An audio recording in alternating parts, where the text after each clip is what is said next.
Cyril Ramaphosa est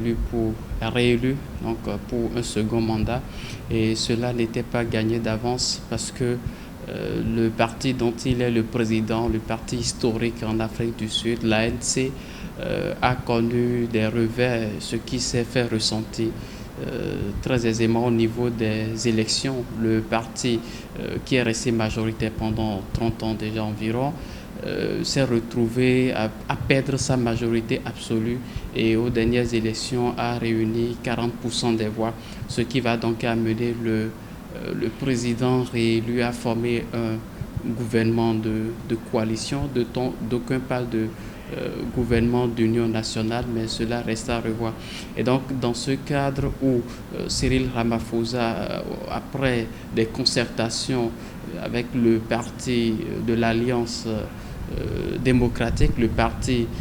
d'opposition en principe face à l'ANC,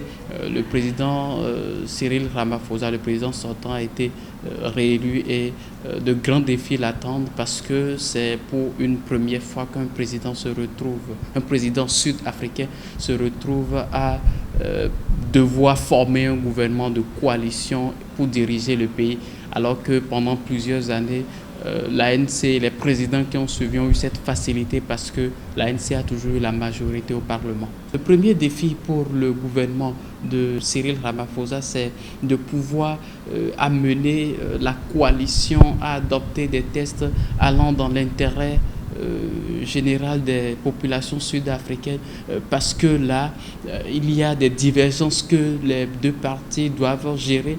Je le disais tout à l'heure, le parti d'Alliance démocratique est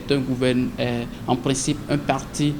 d'opposition et donc sur diverses questions,